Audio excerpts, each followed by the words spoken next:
USC? I did. I was given. I have the the cliche story of I got a camera when I was 12 from my brother, the little 8mm cameras, and started filming stuff early, and just kind of made little movies here and there. I didn't really know about editing, so I had to shoot everything in sequence. So if you and I were talking, I'd come over here and then run over there. And at some point, when I got into high school, started to learn a little bit more about filmmaking and knew I wanted to come to USC. I applied actually to USC when I was in 10th grade and was turned down, but I found out I can't, apply that early. So, and then finally got in here and it kind of worked out. So. Which professor greatly influenced you? Well, there's two in particular. There's Drew Casper, who gave me just like his passion. I don't know if you guys have ever taken Drew's class, but my gosh, and it was just amazing. And then there was another guy by the name of Rick.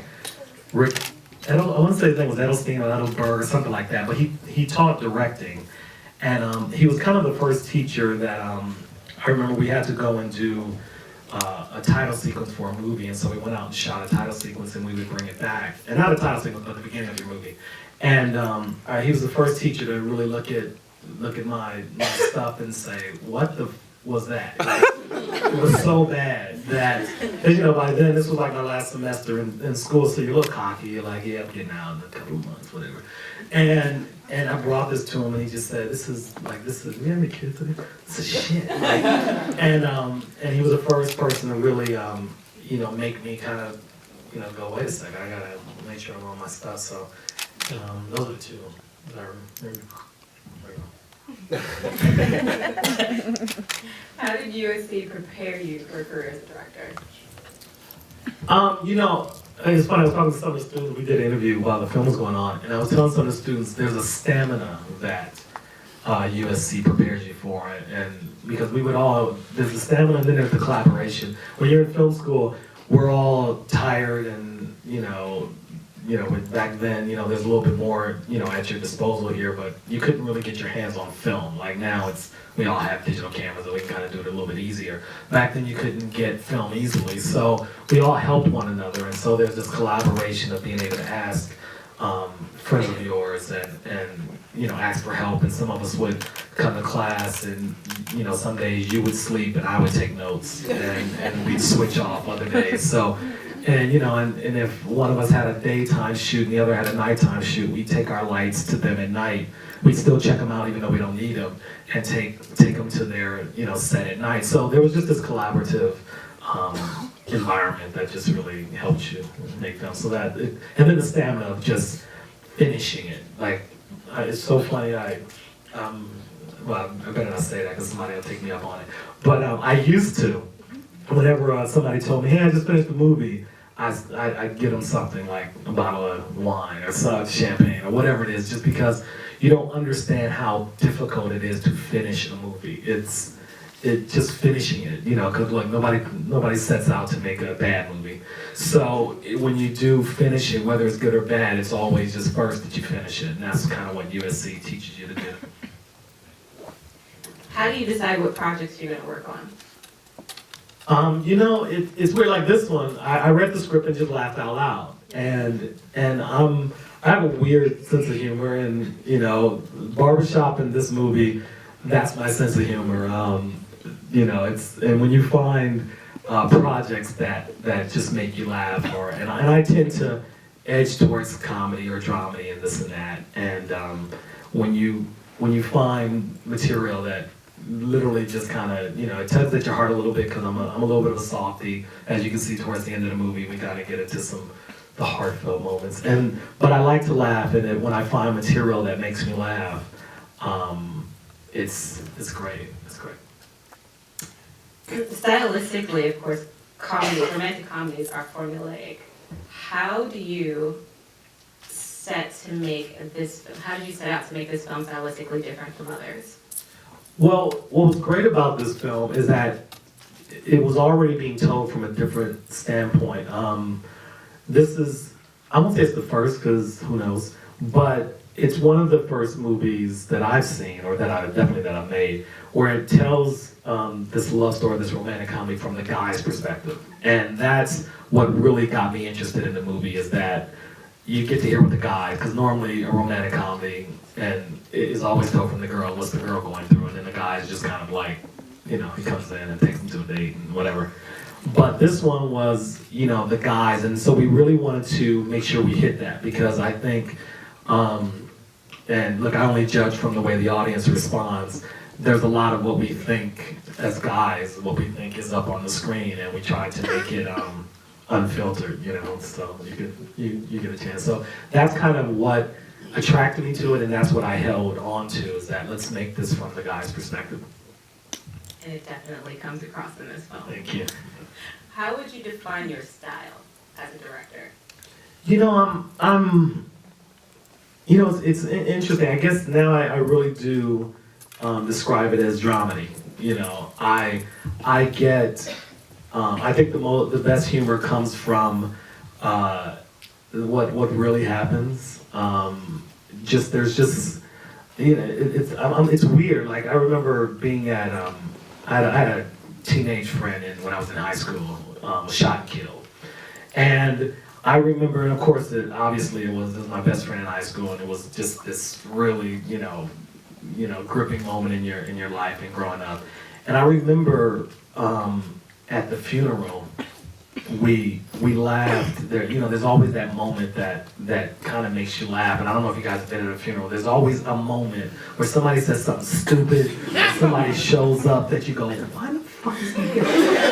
Or whatever. And that's the moment that I kind of like live for. I live for those moments where it's just reality, and if you can capture reality like that, I think that's what makes you kind of laugh, because you don't expect it, but it's so true. So it's so my style, if I was to describe it, I would say it's dramedy. I have a really good friend of mine here tonight, a guy by the name of Don Scott, right over here. Raise your hand, Don. Don wrote Barbershop, and we've been friends. Yes, please. And we've been friends since Barbershop, and me and him laugh at some of the stupidest stuff, but it's just true. It's just truth. And I would say my style is really the best I can describe it now as dramedy. How and when do you gauge when an actor needs direction or when they don't? What I learned on this film, kind of, it's weird how your experiences kind of bring it to a head at some point. When it comes to the actors, first and foremost, obviously you start with the script, but beyond the script from a director's standpoint, it's all about casting. And once I cast, you do a lot of research on that actor. And you kind of find out, you look at their materials, if you're not familiar with their acting style, and you figure out where they're pushed. We even go so far as in the DGA, if I call a director and want to know about an actor, we have an unsaid, a handshake, spoken word that I can, if I call, and it's funny, I've had the interesting conversations with Denzel, with all kinds of directors, and they call you back. Like, I'm talking, like some really amazing directors will call you back, and if you ask them about an actor, how does an actor work? What do you think about them? All of this other stuff. Our unspoken rule is that you say the truth, because we will never say what that person said. And I've had people call me as well and ask me about an actor. So I do a lot of research. And when we're on set, there's a performance in my head, and it's not specific, but as soon as it rings true to me, then we're good. And I push them until then, and you have to figure out the way that actor works in order to push them. Some actors need very little takes, like Kevin Hart gives you gold on the first take, the second take, third take is like, let's get out of here. Gabby's the same way.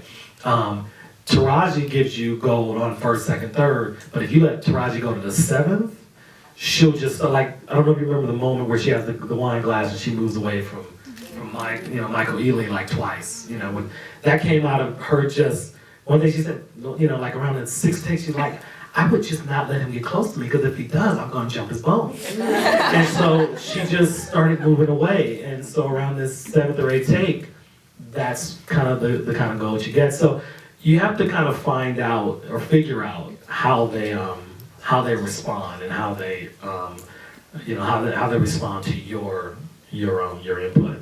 So.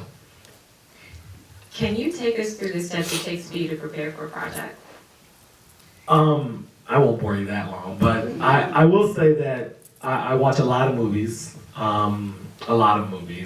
movies that are like it, and some movies that aren't. I will embarrass him as well. I have my DP in the house too, Larry Blanford. Raise your hand, Larry.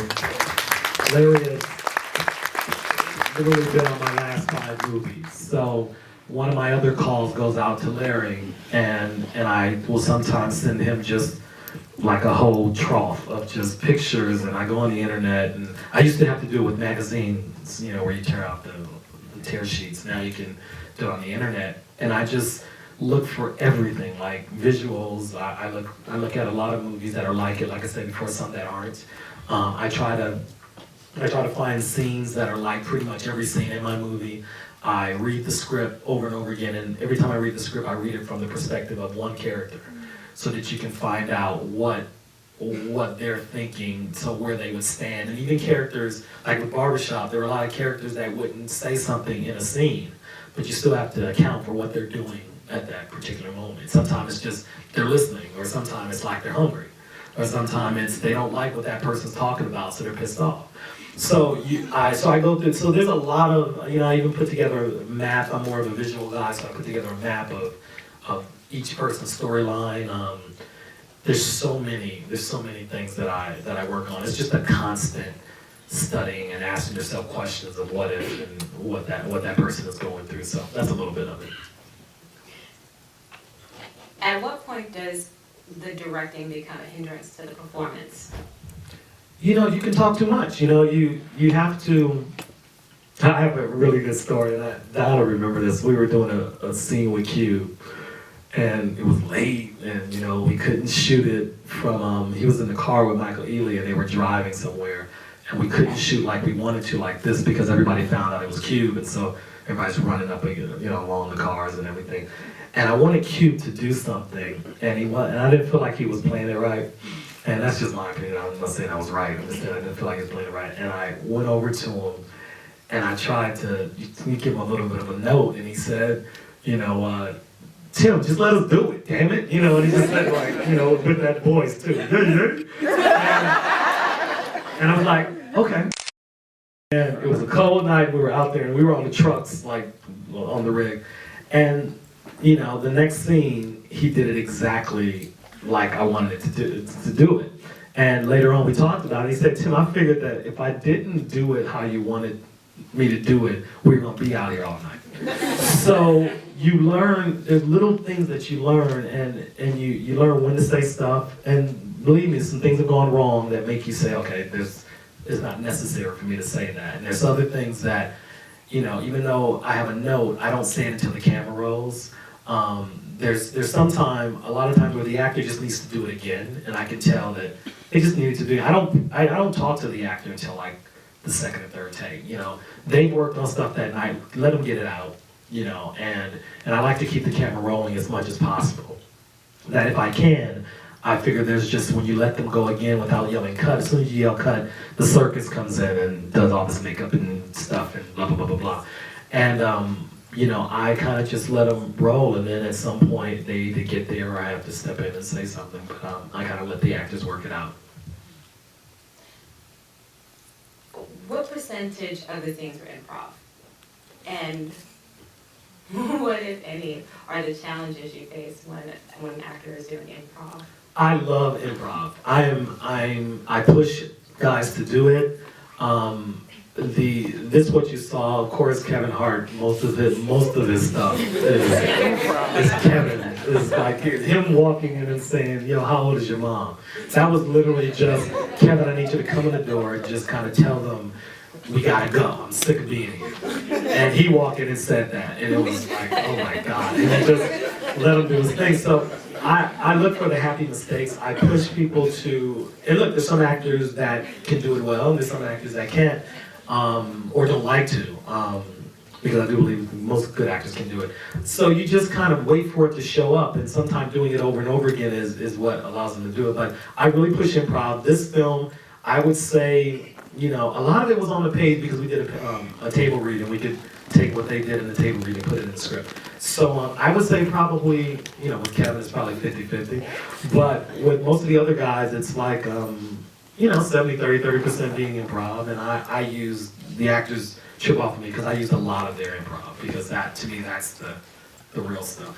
It's all, the script is the script, and you got to get those words out, but, I like their improv, so I use it.